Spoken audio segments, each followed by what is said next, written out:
very recently we spoke with a technology expert who said that AI is here to stay. But then we do not, what we need to do really is just like when we say AI is what we have to be using, just like you said, it's like we are jumping the gun. How much of infrastructure have we put in place, to solve our IT, infrastructure and some other things like that? Now you said they need to train people who will be able to make money in less than 50 minutes and all of that. It's like depending on those who provided these platforms. How about teaching us how to fish rather than giving us fish to eat? Exactly, yes, because you see, government. I don't want to put this on government. To be honest with you, it's a holistic thing that affects all of us. You also just said something right now, which is what all of us imbibe, and it's wrong, saying we are jumping the gun, we don't have the technological base. We don't need the technological base. So we need to depend on those. We need to drive the technology, is what I'm saying. There is nothing, mention anything you want to do right now. I will give you a site where you can get a tool that will do it for you. So why do we need to create that? What we need are the Uber drivers, I keep using that word, the Uber drivers of the technological age who will go to those sites. For instance, there's a website called, there's an AI tool for that. Go there, search for anything. There's an AI tool already existing. So why should Nigerians be focusing on how to create AI tools? The ship already sailed. What we need is now, a lot of those tools are out there. People are not even aware they're there. I do something for my class, my if a lot of 85 alumni, where somebody is doing birthday, and I was able to produce a simple video in less than 20 minutes that show Clinton or Biden congratulating them for their, and they're like, whoa, whoa, whoa, whoa. People are charging $100 for that thing. $199 for it. Guess what? You can do it in 5 minutes with an AI tool. So my point is, I'm not saying we should not do digital, we should not empower people for technology. I'm saying the need in 2024 is not the need in 1980 or year 2000, where the Indians were leading the creation of technology. Right now, what is missing is the use of that technology to be able to earn money quickly for that guy on the street, for that guy in Fadeyi, for that guy in Ikoyi, to be able to make money. And we are not doing that. And let's say, for instance, if the federal government were to declare a digital skills works emergency, put it that, and all they need, they don't even need to go through me. There are so many guys who can tell you, we are going to be teaching you how to create videos. It's a one-day course. Boom. You finish that, they introduce you to 10 AI skills that you can use, tools. By tomorrow morning, you are creating videos that will blow people's minds. Okay, transcription, this thing that we are doing right now. Okay, there are guys, as soon as I leave this studio, for instance, who have the transcription already edited in less than 1 minute with a tool. Those tools is what we need to teach them so that they can take those tools, go use it to earn money globally. Because the job is not here. We have to face that reality. Thank God government is working now to try to create the employment locally. It's going to take 4 or 5 years. We have been so much backwards since 2015 that it's unrealistic to expect the Tinubu administration to create those jobs locally. You can say whatever you want. Instead of the local one, while we are working on that, we need a supreme emphasis on our people going to create. Why don't we have a Fiverr in Nigeria? Why don't we have a job India, where they have millions of their youths there? People come from all over the world to hire their skills. I know how much I spent yesterday just hiring people to do basic stuff, graphic design, promotional videos, and all that. Why can't Nigerians be trained of that? Anybody can get into that. We have lots of guys who did chemistry, geography, English, things.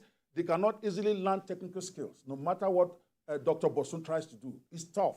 But if you say no, let's focus on non-technical. So are you invariably saying government should just put that on hold, if I'm hearing you correctly? Is that what you're saying, that government should just put that on hold and just perhaps focus on all you're saying? No. I'm not going to say put it on hold, but if you have 1 billion to spend for the budget, I'm saying spend 900 million on it, on things that can get people to work in less than 1 month, versus spending 900 million of it to teach people to become the next Zuckerberg or Bill Gates. There's only one Zuckerberg for every generation. There's only one Bill Gates. It's a tough decision you have to make. You've got 50 million people unemployed right now.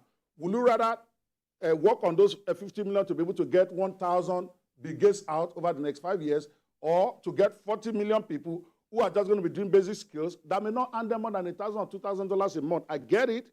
You don't earn big money with that. But if you are making $2,000 in Nigeria today, that's over a million or 2 million. I don't even know how the thing is calculated now. Over 2 million a month. Most people out there can learn what they need. And I've been proving it, which is what the whole idea of saying, gather people and train them over a 5-day period. Just basic skills that they can take and go. And some will go, some will never go. But that's not on government now. So that's what I think. But I tell you that most Nigerians actually, they have these skills, they know this knowledge. Probably is not as widespread. They're on that platform. Yeah. All of the platforms. Because I remember in 2014, before, I went for my NYC, I was on Fiverr, providing transcription, editing, novels and all of that. But one thing Nigerians have as challenge is the fact that some of these platforms that you mentioned, they can't have access to them without using, what's it called? An internet provider that is different from, the one showing your own locality. I've forgotten the name, just skipped my mind. So IP address. So they do not have access to some of these things because people will not want to give them job based on the reputation. Again, that is not necessarily true. On Fiverr right now, I can show you plenty of Nigerians that are put there that are operating. But I hear you, which is where, again, the reorientation comes. I just ask you a question. Why don't we have a Fiverr in Nigeria? I tell my students when they come to me and say, oh, they're not allowing Nigerian IP. I said, that's the problem, because Nigeria doesn't have its own. That's why I created, I don't want to start mentioning my own platforms here. This is why government is looking to create some persons who are able to build such platforms. How long does it take to build that platform? I just built a Fiverr equivalent. It took me less than 2 days. I'll mention the name if you want. You can go check it. Please go ahead. Digitalworks.ng. Digitalworks.ng took me less than 2 days, and I built, and I'm a lawyer. I'm not even technical. In other words, there are scripts out there.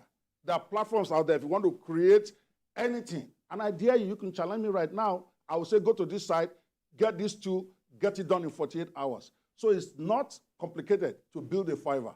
As a matter of fact, I have boys that will build it in under 2 hours flat. Are they Nigerians? Are they in Nigeria? Nigeria. So what we need is what I keep saying, where Nigeria has its own platforms that the government is supporting. Now, try to reorientate it. Imagine if we have Dr. Bosun say, oh, we now have a digitalworks.ng where freelancers in Nigeria can go list their skills. And we encourage every ministry, we encourage whatever, to go there and look for talent. From there, because Nigerians are pretty smart. We all know that. Absolutely. So once we have our own platform like that, people will come from all over the world. I have my own colleagues in the US telling me they want Nigerians. All this one they are saying Nigerians are scared is a lie. When they see a Nigerian that knows his job, they want that person. But they know it's going to work very hard.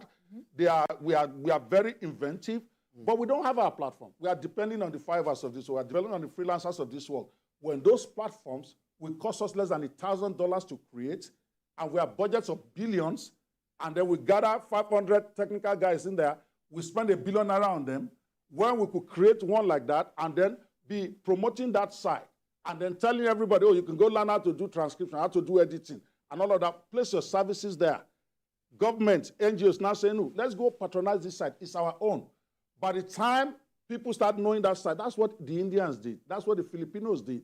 That is what several other countries did. But we don't have one because we don't have government and the big NGO backing. I know what I'm talking about. I've sent proposals to state governments. You know what they tell me? I'm not going to mention the name of the state because it's not about demarketing them. One of the states, which was really heartbreaking, they say, how much? I say, I can train 100,000 people for you every year for the next 4 years. They asked me, what is the budget? I say, it's not even going to take 100 million. Because really, what am I using the money for? They say it's too small, that there will be no money for the boys there. That 100 million in 4 years, that's like 25 million a year. I say, but that's really what this thing needed, or you need, is trainers.